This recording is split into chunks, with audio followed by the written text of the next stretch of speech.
Allô tout le monde, c'est Isa. Je voulais vous parler aujourd'hui. J'espère que tout le monde va bien.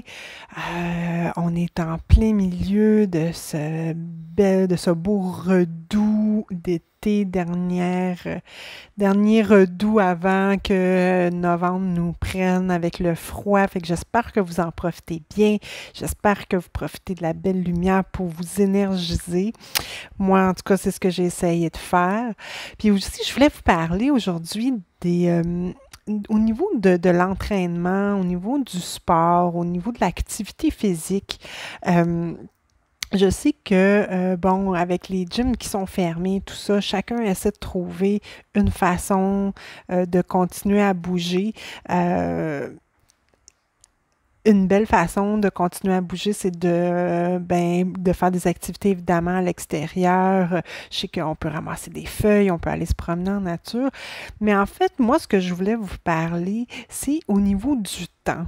Parce que souvent, on se dit, ah oui, il faudrait que je m'y mette, il faudrait que je me mette au sport, ça me ferait du bien, mais j'ai pas le temps. Puis je peux comprendre parce que comme vous, moi je travaille à temps plein, j'ai deux petits-enfants, le temps, chaque heure, chaque demi-heure est compté, je vous dirais, là. Puis quand j'ai du temps, ben moi, pour moi, le soir, oubliez ça, là, quand j'ai du temps, ben j'ai juste plus d'énergie. Donc, moi, ce que j'ai opté de faire, c'est que j'ai opté pour des petits entraînements. Puis quand je parle de petits entraînements, je parle même de 15 minutes. C'est ce que je fais. Entre autres parce que dernièrement, ben, il y en a peut-être qui ont vu que je faisais que j'avais fait une autre vidéo où est-ce que je disais que je marchais à tous les matins. Ben là, je me suis blessée, fait que je peux plus marcher 45 minutes le matin comme je faisais.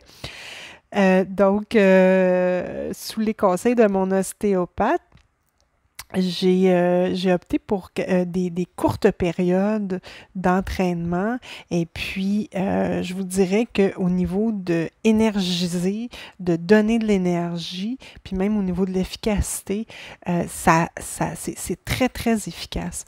Même chose pour la méditation, même chose pour... ben, je faisais ça, ça fait un petit bout, je l'ai intégré, là, un 15 minutes de yoga. Donc, moi, je suis quelqu'un qui, honnêtement, je me tanne vite, OK? Puis, je suis quelqu'un qui, pour me garder motivée, il faut que ça soit simple, puis il faut que ça soit...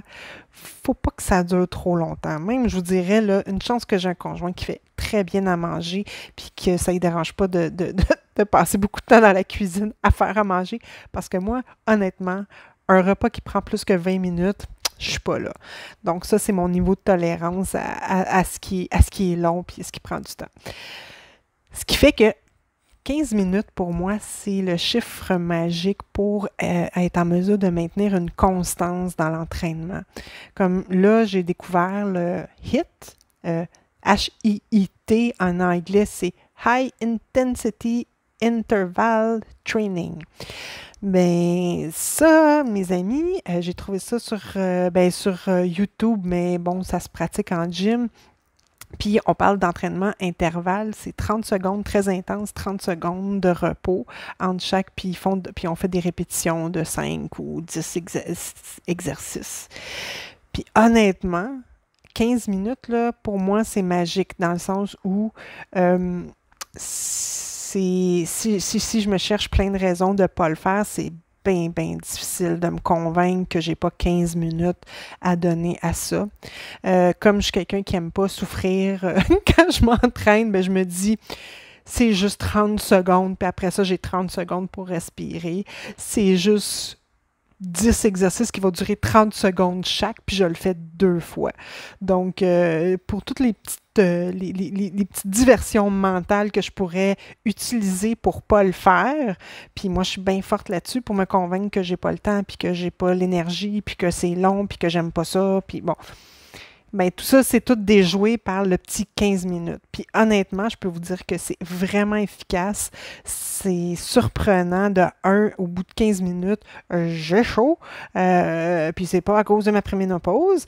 Puis je le sens. Je le sens dans mes muscles. Et surtout, je le sens dans mon énergie. Puis c'est ça peut-être le message le plus important, si vous pouvez vous faire le cadeau de plus d'énergie, de plus de qualité de présence, de plus de se sentir bien, mon Dieu, je pense que c'est le plus beau cadeau que vous pouvez vous donner dans une journée ou dans une semaine. Alors voilà, c'était mon petit plaidoyer pour faire des petits entraînements, puis peu importe ce que vous aimez, que ce soit la Zumba, que ce soit des levées des poids et haltères, que ce soit danser la salsa, peu importe. Si vous faites juste 15 minutes, mais que vous le faites de façon régulière, c'est sûr que ça va avoir des bienfaits. En tout cas, ça va en avoir plus que rester un 15 minutes de plus assis ou couché dans votre lit. Alors, voilà. Sur ce, je vous aime et je vous embrasse. Bye bye!